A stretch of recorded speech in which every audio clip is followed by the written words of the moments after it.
Chapter 9, surf lucky waves. What do you mean by that? So if we've listened to any of How I Built This, Guy Raz podcasts, I love at the end, he asks the same question: how much of what happened in your outcome, because he's interviewing, these fascinating guests who've had these companies they've built and in most cases had some sort of an extraordinary outcome. And he always asks the question, how much of your success is because you were good, you worked hard, or you got lucky? And it's always fascinating to listen to people's response. And the truth is, if we think about it, luck has an incredible amount to do with the outcome. And luck can be distilled down into one word, which is timing.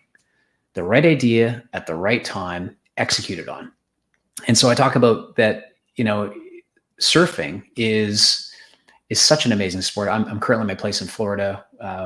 We get some waves here, so I attempt to get out there and surf. Although, being a landlocked Canadian, we don't get to do that very often. But it's what's so cool about the sport is that literally it is all about identifying the swell, swimming out to be in the right spot, paddling in at the right moment, and then standing up and riding the wave at exactly the right time. And if you get any of that wrong, it's a miss. You either get rickrolled into the whitewash or you miss the wave and it goes past you. And so I use that to think about, business and how business is really aligned with that sort of thinking.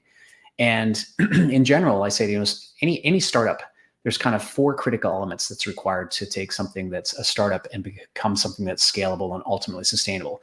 And that is, you need a founder with an idea. And ideas are like noses. Everyone's got them, but that's kind of baseline. You need that. Second, you need a different strategy, not a better strategy. Anytime you say it's better than, you're comparing yourself to a market leader. So you're already talking about a minimal part of the market left over. So I talk about how do you create a different. Third is you need a team of people who are actually going to help carry the mission and be the missionaries that take it to the finish line. And finally, you need execution. And this is actually even more important than the team. And the example I use is that when Team Canada sent all these superstar NHL players to the Nagano Olympics back in 98, it was the first time NHLers ever went. We had Messier, we had Gretzky, we had like the who's who of hockey going, and we were going to for sure win the championship. We didn't even get a bronze. And the reason why is even though we had all these great players, they couldn't execute. They couldn't work as a team. So execution trumps the potential abilities of the team.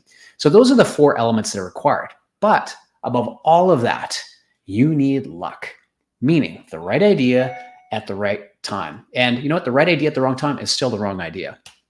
And then I talk about that, not all waves are equal in life, right? Like a North Shore wave is different than a wave in Southern California versus a wave in Florida. So the type of waves we ride will determine the type of outcomes that we can expect in business. And it's again, I think the whole point though, get in the water and start paddling. You can't be watching it from the shoreline. Yeah, there's always people that love sitting in the stadium watching life. But chapter 10 says leave a Lego legacy. Lego is a big name today. It kind of was a big name when I was a kid, then went away and came back. What do you mean by that? Yeah, Lego's the ultimate toy. These guys have, first of all, it's a Danish company, and my ancestry is Danish as well. So there's some affection to that. And they are now the largest toy company in the world, even though they're private. So it's not known, but they have they're like a top 10 global brand. And the story is actually fascinating too, because they came from humble beginnings. They were originally a wood toy company that evolved into these plastic blocks. They almost went bankrupt in the early 2000s, which is shocking. And it's amazing to see where they are today. So look, I think when we start off in our career, it's hard to know how we're going to be able to build anything of significance. And I kind of think of that the same way with Lego blocks. Lego blocks are just kind of a pile of blocks, lots of potential, but just blocks. And on their own, they're not that significant. But as you snap them together, there's things that we learn along the way based on how we build it that ultimately create a structure that is beautiful and meaningful.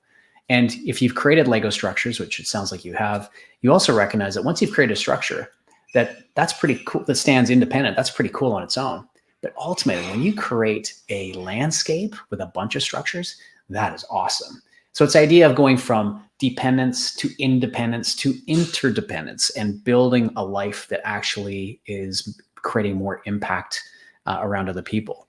And so, the chapter just uses the idea behind blocks and how do we create more meaning in terms of our lives, of going from just being successful to significant and growing our circle of influence. And quite frankly, like what you're doing, like you releasing your book, your podcast and YouTube channel you've created, all of this is growing your circle of influence to be able to build value in other people's lives and is a part of the legacy of what you've created. You got a bonus section here that says red wagons are not meant to rust. I've seen a lot of rusty red wagons. What do you mean by that? Well, this is true. I have seen a lot of rusty red wagons. I mean, Ben Franklin said that most people die at age 25. They just wait to 70 to be buried. Mm. And it's also said that the wealthiest place in the world is the graveyard, where most people go with their best ideas and best intentions still within them. You know, books that were never written, songs never sung, businesses that were never started, that humans are the only species that are capable of being less than what's possible. So you think about it, a tree will grow as high and as big as it can. You know, squirrels will gather as many nuts as possible for winter as they can. Ants will, you know, collect as much food for winter as they can to support the colony. But it's only us as humans that have this choice to be able to be average or less than what's possible. And so the idea that at the end of my life, I want to know that I have found all of my internal potential and I've left it all behind on the field of life. One of my mentors, Jim Rohn, used to say, in life, you may not be able to do all you find out, but make sure you find out all you can do. And, you know, my dad, I reference in this book, so kind of crazy that at the front end of this book, my father passed away from COVID. And, you know, I know COVID had an incredible impact on the world in general, but when it happens that close to home, it's like, wow, this was real. And at the end of the book, my mother passes away kind of as a byproduct also of COVID. And so what I would say is it was a softening process in terms of my ability to kind of lean in and understand. But you know, the value of my parents in my life. But I reference that to say that my father, I recognize now the incredible value and principles that he instilled in my life. And, you know, he said something when I was young and it made such impact that I actually wrote it out and put it on a bed frame next to my bed. But he said to me, he said, Brad, in life, you're going to pay one of two prices: the price of discipline or the price of regret. The price of discipline is going to weigh ounces. It's going to cost you something. But the price of regret weighs tons and will crush you under its weight. And those words, they still haunt me, but they certainly haunt me at a young age. And in the mornings when I'd wake up and it'd be dark and cold as it gets in Canada, you know, I would read those words and to make the difference be whether I'd roll over or I'd roll out and embrace the discomfort and take on the possibilities for the day. And so this chapter is really about how do we do that? I actually tell a story of running the ultra marathon in Hong Kong, which is a 100-kilometer race. I'm not a distance runner. I'm not supposed to be. I was a sprinter as a kid.